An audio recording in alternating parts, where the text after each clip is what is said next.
Tenth के बाद सही स्ट्रीम का चुनाव केवल सब्जेक्ट का चुनना ही नहीं होता है, बल्कि यही आपका एक डिसीजन आपके पूरे करियर, आपकी इनकम, आपकी लाइफ स्टाइल, इन सब बातों के लिए महत्वपूर्ण रहता है। So hello everyone, welcome to Vidya's career institute, sharpen your weapon, crack the competitions. आज हम इसी पॉइंट पर बात करने वाले हैं कि जो बच्चे इस बार टेंथ एग्जाम दे चुके हैं और अब वो 11th में जाने वाले हैं, उन लोगों को कौन सा सब्जेक्ट्स लेना चाहिए, कौन सा सब्जेक्ट नहीं लेना चाहिए, उनकी क्या मंशा है, या उनके बारे में हम सारी जानकारी यहाँ पर देने वाले हैं कि आफ्टर टेंथ कौन सा सब्जेक्ट चुने और क्यों। Complete guide for the students, science को प्रेफरेंस क्यों दें, इस पॉइंट्स को भी हमने इसमें शामिल किया है। तो चलें, आइए हम बात शुरू करते हैं इस पर कि आफ्टर टेंथ हमारे पास में अलग अलग स्ट्रीम्स होती है। आफ्टर टेंथ जनरली हम बात करते हैं कि साइंस सब्जेक्ट को लेकर कि साइंस स्ट्रीम में हमारे पास में दो स्ट्रीम्स निकल कर आती है, एक पीसीएम, दूसरा पीसीबी। पीसीएम एक्चुअल में सब्जेक्ट बेसिस पर बोला जाता है, फिजिक्स, केमिस्ट्री, मैथ्स। दूसरा है फिजिक्स, केमिस्ट्री और बायोलॉजी। ठीक है, इनको इन शॉर्ट अभी यहाँ पर बता रखा है कि भैया हम इन चीज़ों से डॉक्टर, इंजीनियर, एआई एक्सपर्ट्स, उन फील्ड्स में अगर जाने के लिए इच्छुक हैं तो वहाँ पर हम इस सब्जेक्ट्स को लेकर जा सकते हैं।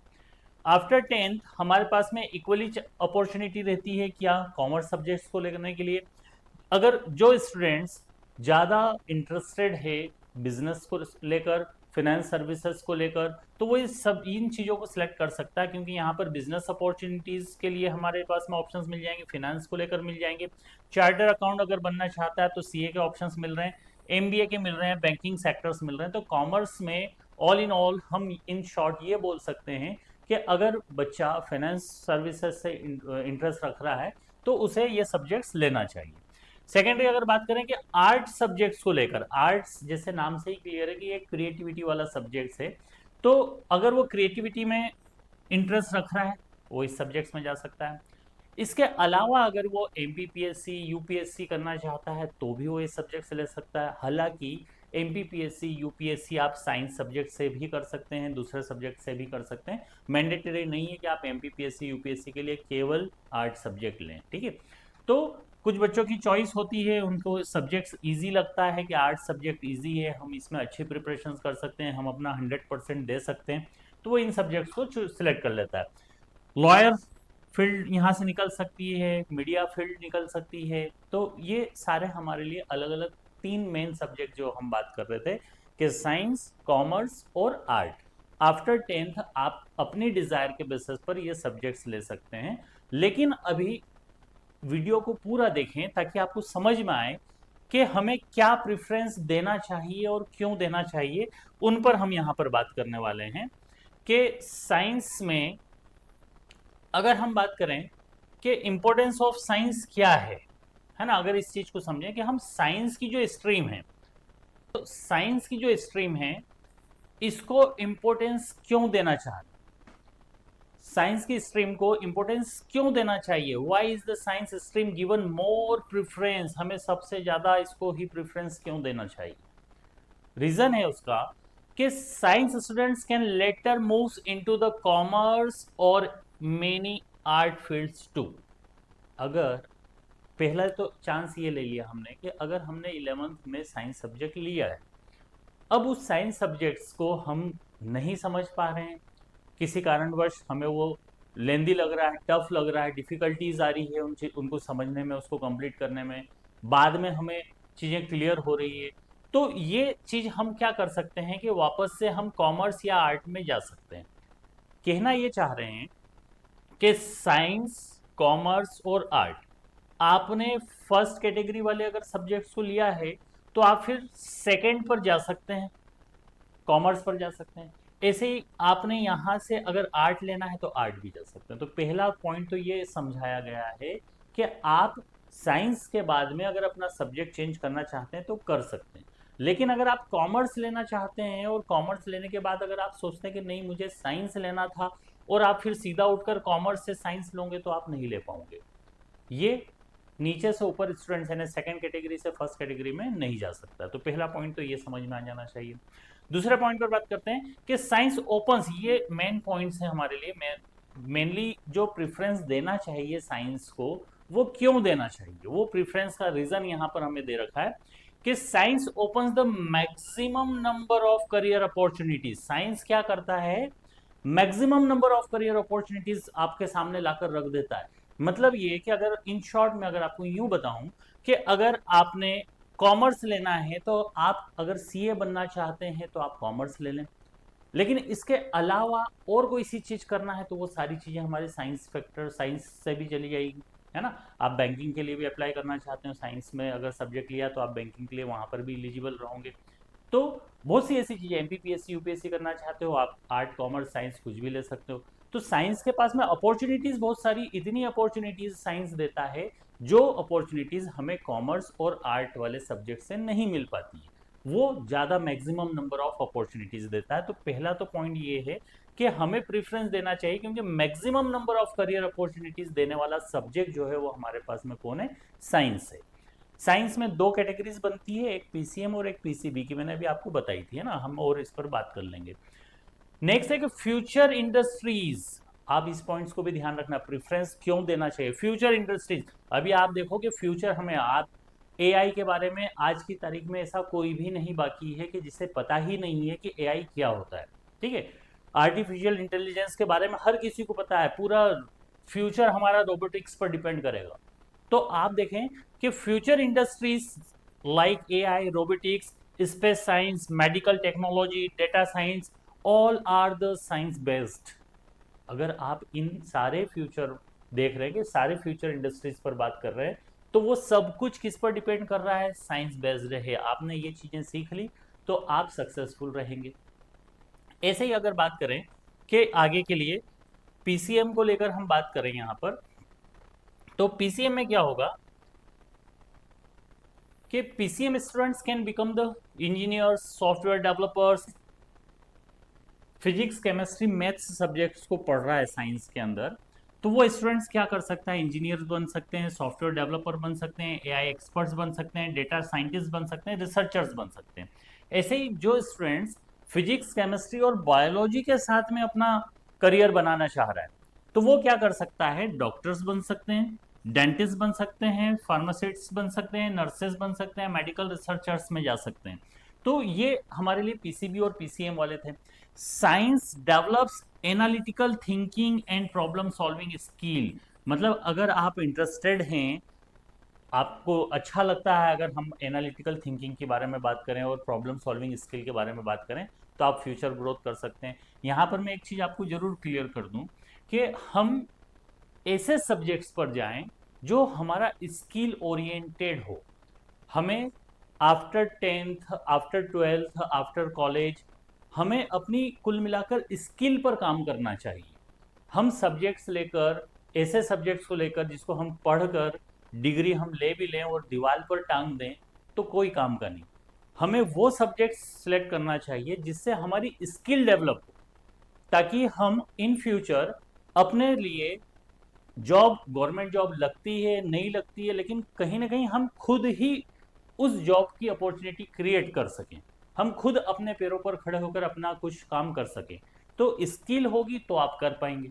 तो आप कोई सा ऐसा सब्जेक्ट सेलेक्ट करें जिसके कारण आपकी स्किल खुद ब खुद पढ़ाई के साथ साथ डेवलप हो सके और आप इन फ्यूचर उस पर काम करके और ग्रोथ कर सकें। Students preparing for the competitive exams. अब अगर कुछ जो स्टूडेंट्स डॉक्टर्स बनना चाह रहे हैं वो एक्चुअल में क्या करते हैं, नीट एग्जाम प्रिपरेशंस करते हैं। जो इंजीनियर्स बनना चाह रहे हैं वो क्या करते हैं, जेई की एग्जाम प्रिपरेशंस करते हैं। तो वो साइंस बेस्ड ही होती है। अगर आपने पीसीएम या पीसीबी सब्जेक्ट्स लिया है तो आफ्टर ट्वेल्थ आपकी कॉम्पिटिटिव एग्जाम होती है, जेई और नीट, और उसमें फिर हम क्या करते हैं कि डॉक्टर्स, इंजीनियर्स की फील्ड के लिए जाते हैं। ऐसे ही पीसीएम इसको और थोड़ा सा यहाँ पर इन डिटेल्स बता रखा है कि पीसीएम में हमें क्या मिल रहा है। एक्चुअल में पीसीएम में हमें पढ़ना क्या होता है, हमें 3 सब्जेक्ट्स पढ़ना होते हैं जो कि हमारे कोर सब्जेक्ट्स होते हैं। हिंदी और इंग्लिश हो या और कोई सा एडिशनल सब्जेक्ट्स, ये हमारे कोर सब्जेक्ट्स में नहीं आ रहे, ये लैंग्वेजेस में जा रहे हैं। कोर सब्जेक्ट्स क्या हैं, पीसीएम नाम में ही क्लियर है, 3 सब्जेक्ट्स हमें लिखे हुए। फर्स्ट है फिजिक्स, सेकेंड है केमिस्ट्री और थर्ड है मैथ्स, पीसीएम। ये एक्चुअल में साइंस की एक स्ट्रीम है। तो choose the PCM if you enjoy mathematics, logical thinking, computers, machines और द टेक्नोलॉजीज। अब इनमें क्या करियर अपॉर्चुनिटीज है? बेस्ट करियर अपॉर्चुनिटीज है कि आप इंजीनियरिंग के लिए जा सकते हैं, सॉफ्टवेयर डेवलपमेंट का काम कर सकते हैं, आर्टिफिशियल इंटेलिजेंस का काम कर सकते हैं, रोबोटिक्स का काम कर सकते हैं, आर्किटेक्चर का काम कर सकते हैं, डेटा साइंस का काम कर सकते हैं। इसमें कितने ही ऑप्शंस मिल जाते हैं। यहाँ पर इंजीनियरिंग मतलब हम बात कर सकते हैं कि बीटेक का काम कर लिया हमने यहाँ पर, ठीक है। सॉफ्टवेयर डेवलपमेंट आप देखें कि अगर आपने इस स्किल को अच्छे से डेवलप कर लिया और इस पर स्टडी की, और अगर लाइफ में अगर एक कोई सा ऐसा सॉफ्टवेयर बनाकर दे दिया जिसकी रिक्वायरमेंट है, और वो सॉफ्टवेयर अगर आपके थिंकिंग के अकॉर्डिंग अगर वर्ल्ड वाइज फेमस हो गया, तो आपकी पीढ़ियां आने वाली सुधर सकती है। तो एक ऐसी अपॉर्चुनिटीज है ये। आर्टिफिशियल इंटेलिजेंस की बात कर रहे हैं तो आर्टिफिशियल इंटेलिजेंस हम सभी देख रहे हैं आज के समय में, है ना। सब काम हमारे लिए एआई ज़्यादातर करके दे रहा है। तो आर्टिफिशियल इंटेलिजेंस हमारे लिए इंपॉर्टेंट है, रोबोटिक्स हमारे लिए इंपॉर्टेंट है। तो इस तरह के बहुत सारे, डेटा साइंस भी बहुत महत्वपूर्ण है। तो इस तरह से हम इन फील्ड्स में जा सकते हैं। ऐसे ही पीसीबी को लेकर अगर बात करते हैं, पीसीबी से मतलब ये हुआ कि हमारे पास में तीन मेन सब्जेक्ट्स कौन से रहेंगे यहाँ पर? PCB, first physics, second chemistry, third biology. Maths और बायोलॉजी में यही डिफरेंस है कि मैथ्स वाले स्टूडेंट्स मैथ्स पढ़ते हैं, बायोलॉजी वाले स्टूडेंट बायोलॉजी पढ़ते हैं। बाकी दो जो कोर सब्जेक्ट्स हैं फिजिक्स केमिस्ट्री दोनों ही पढ़ते हैं 12th तक। आपको अगर ऐसा लगता है कि नहीं सर हम अभी करियर अपॉर्चुनिटीज़ में ऐसी अपॉर्चुनिटीज़ लेना चाह रहे हैं कि हम एक एडिशनल सब्जेक्ट्स पढ़ सकते हैं, we are capable to go for the additional subjects, तो आप क्या कर सकते हैं? या तो पीसीएम या पीसीबी के साथ में एडिशनल, अगर आपने पीसीबी लिया है तो प्लस आप यहाँ पर क्या कर सकते हैं? मैथ्स कर सकते हैं एडिशनल, ठीक है। आपकी मार्कशीट में जो मार्किंग होना है वो आपकी पीसीबी के बेसिस पर होगी, मैथ्स आपका एडिशनल होगा। इससे फायदा क्या होगा? इससे फायदा ये होगा कि आफ्टर 12th आपके पास में जेई और नीट दोनों की प्रिपरेशंस के लिए अवसर रहेंगे। आप मैथ्स की फील्ड को लेकर अगर आगे बढ़ना चाहते हैं, इंजीनियरिंग वगैरह के लिए, डेटा एनालिस्ट के लिए, एआई के लिए, आप फ्री हैं। अगर आप डॉक्टर्स फील्ड में जाना चाहते हैं पीसीबी को लेकर तो भी आप फ्री हैं। मतलब आपके पास में दोनों ही रास्ते ओपन रहेंगे, ठीक है। तो एक ये अवसर यहाँ पर मिल सकता है। बाकी इसमें भी वही है कि डिपेंड करता है स्टूडेंट्स कितना ज़्यादा पढ़ाई के प्रति अपना दे रहा है, 100% दे रहा है, नहीं दे रहा है, पढ़ाई के प्रति कितना सिंसियर है, वो मायने रखता है। तो choose the PCB if you are interested in the biology, helping the people, medicine और द हेल्थ केयर। इसमें क्या करियर अपॉर्चुनिटीज मिलती है? एमबीबीएस डॉक्टर, अब ये एमबीबीएस लिख दिया एक्चुअल में, ये फिजिशियंस हैं हमारे पास में। एमबीबीएस के बाद में एमएस भी जा सकते हैं तो एमबीबीएस डॉक्टर या एमएस की फील्ड में जा सकते हैं। डेंटिस्ट बन सकते हैं, बीडीएस जिसको बोल रहे हैं। वेटनरी डॉक्टर्स मतलब वो डॉक्टर्स होते हैं जो कि एनिमल्स का ट्रीटमेंट करने का काम करते हैं, है ना। तो वेटनरी डॉक्टर्स में जा सकते हैं, फार्मेसी में जा सकते हैं, नर्सिंग में जा सकते हैं, बायोटेक्नोलॉजी में जा सकते हैं। इसके अलावा भी बहुत सारे अवसर मिलते हैं कि बीपीटी आप जा सकते हैं, है ना, बैचलर ऑफ फिजियोथेरेपी में जा सकते हैं। तो ऐसे और भी दूसरे अपॉर्चुनिटीज़ मिल सकती है, कुछ अपॉर्चुनिटीज़ दे रखी है यहाँ पर। तो ये थोड़ी सी डिटेल्स यहाँ पर आपको दी कि आपको ये सब्जेक्ट्स क्यों सिलेक्ट करना चाहिए। और सबसे इंपॉर्टेंट बात जो हमारे लिए जरूरी है वो आप समझें यहाँ पर कि ये सारी चीज़ें, ये सब्जेक्ट्स आप न तो मेरे कहने पर लें, न आप अपने दोस्त के कहने पर लें, न आप अपने पेरेंट्स के कहने पर लें। क्यों? उसका कारण है कि आपका इंटरेस्ट, आपका गोल, आपका फ्यूचर क्या है वो सोचें। आप किस सब्जेक्ट में इंटरेस्टेड हैं जहां पर आप अपना 100% दे सकते हैं। किसी के प्रेशर में आकर अगर हम वो चीज़ ले रहे हैं तो यकीन मानिए कि आप ज़्यादा लंबे समय तक उस पर काम नहीं कर पाएंगे, उस पर पढ़ाई नहीं कर पाएंगे। तो सबसे इंपॉर्टेंट बात बता रहा हूं मैं, final guidance for the students, कि never choose a streams only because of your friend selected it. ज्यादातर बच्चे यही करते हैं, क्या अपने दोस्त से पूछ लेते हैं भैया तू कौन सा सब्जेक्ट ले रहा है, मैं भी ले लेता हूँ। तो ये सबसे बड़ा गलत पॉइंट है। मैंने ऐसे कई स्टूडेंट्स देखे हैं जिन्होंने 11th-12th मैथ्स लिया और कॉमर्स जाकर, कॉलेज में जाकर कॉमर्स ले लिया। कितने ही स्टूडेंट्स, मैंने पूछा क्यों ऐसा, क्यों कि आपने 12th तक ये किया? तो बोले सर वो मेरे दोस्त ने लिया था मैंने भी ले लिया। कोई गोल नहीं है लाइफ में कि आगे हमें करना क्या है, हम क्या बनना चाहते हैं, what do you want to become, आप वो स्ट्रीम आप यहाँ से सिलेक्ट करके चलें। ठीक है, अपने गोल को सेट करें, अपने इंटरेस्ट को पहचानें, हमारा इंटरेस्ट क्या है, क्या फ्यूचर में हम करना चाहते हैं, उन चीज़ों को लेकर चलें। कितने ही बच्चे आफ्टर 10th उनसे पूछा जाता है क्या सब्जेक्ट लेना है, तो बोलते हैं अभी रिजल्ट आएगा तो देखेंगे सर। मतलब ये देखेंगे से मतलब है कि जिस सब्जेक्ट में ज़्यादा नंबर आ जाएंगे वो सब्जेक्ट ले लेंगे।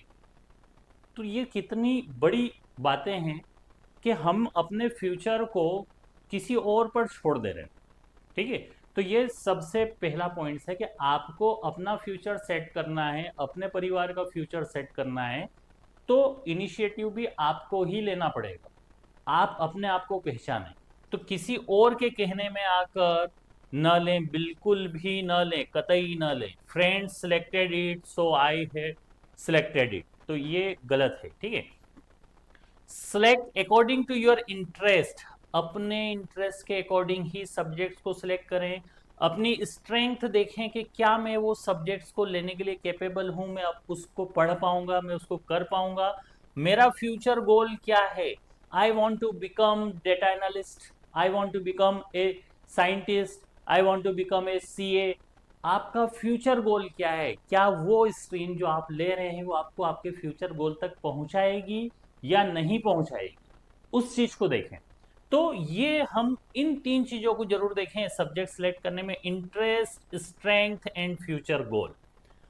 Every stream has the successful career opportunities. आप जो भी स्ट्रीम्स लें, आपको सभी स्ट्रीम्स में आपकी मेहनत अगर रही तो आपको सभी स्ट्रीम्स में अपॉर्चुनिटीज मिलेगी, सक्सेसफुल पर्सन्स आपको देखने को मिल सकते हैं। Science gives the maximum flexibility and the future scope. मैंने आपको ऊपर समझाया है कि साइंस को हमें प्रेफरेंस क्यों देना चाहिए, क्योंकि मैक्सिमम फ्लेक्सिबिलिटी है और फ्यूचर स्कोप है, तो साइंस हम सिलेक्ट कर कर जाएं। Hard work and consistency are the more important than the stream itself. आपकी सफलता का राज यही है कि आप हार्ड वर्क और कंसिस्टेंसी रखें। हार्ड वर्क कैसा, हार्ड वर्क विथ स्किल, है ना, मैं आपको बता चुका हूं। तो ये होना चाहिए और कंसिस्टेंसी होना चाहिए, किसी भी काम को करने के लिए निरंतरता जरूरी है। ठीक है, आपने कहावत सुनी होगी कि रोलिंग स्टोन गेदर्स नो मास, रुड़कते हुए पत्थर पर काई नहीं जमती है। अगर पत्थर ठहरा हुआ है, रुका हुआ है, तो उस पर काई जम जाएगी, है ना। लेकिन रुड़कता हुआ पत्थर है, नदी का पत्थर है, बहता हुआ जा रहा है पानी के साथ में, वो बड़ा चिकना एक खूबसूरत रूप ले लेगा, लेकिन उसके ऊपर काई नहीं जमा होगी। तो आप समझें कि कंसिस्टेंसी का इंपॉर्टेंस कितना है। आई होप आपको चीजें समझ में आई होगी, और इसी तरह की चीजें और भी अगर आप कुछ जानना चाहते हैं तो आप कमेंट्स कर दें। चैनल को लाइक शेयर सब्सक्राइब जरूर करें, और कितनी ही चीज़ें हम free of cost PDF format में अवेलेबल करवा देते हैं हमारे अपने टेलीग्राम चैनल पर। तो जाते जाते टेलीग्राम चैनल को जरूर आप सब्सक्राइब कर लें, ताकि क्या होगा कि हम जितनी भी latest PDF format free of cost provide करते हैं, आपके स्टडी मटेरियल प्रोवाइड करते हैं, तो वो सारी चीज़ें आपको सीधा सीधा वहाँ पर मिल सके। So thank you everyone, thank you to all of you.